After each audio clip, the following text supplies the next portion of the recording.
Škrateljnova domačija stoji sredi Divače. Nekdaj furmansko gostišče s prenočišči je danes etnološki spomenik.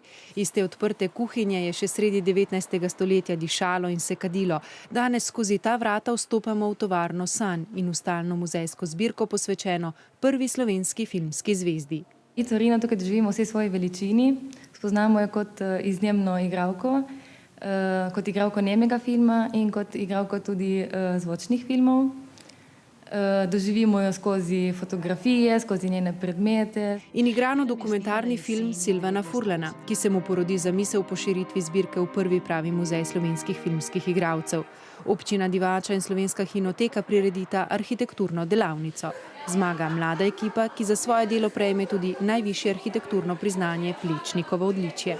Naša želja je bila, da bi ta duh kraške domačije v čim večji meri ohranili. In istočasno pa ustvarili neko sodobno arhitekturo znotraj tega konteksta.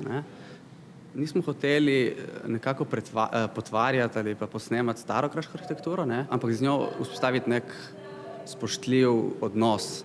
Hlev tako postane kamera obskura, kjer se sprehodimo skozi najbolj pomembne mejnike slovenske filmografije. Všeč mi je ta način obnove te hiše.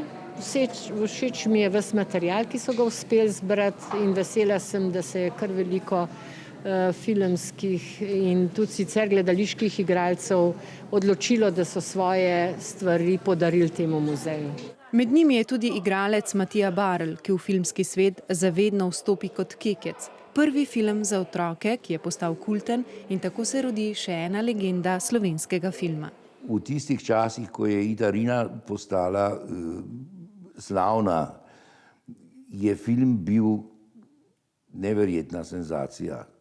Film je bil sam, lahko rečem brez pretiravanja, čudež, če je bil dober film.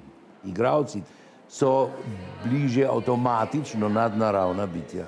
Danes se slavo zamenjuje s popularnostjo, ki jo mediji v hipu nekomu dodelijo in tudi odzamejo. Tudi zato so kulturni spomeniki, kot je Divaški muzej, še kako dragocen otok, kjer lahko še naprej gojimo svoje sanje.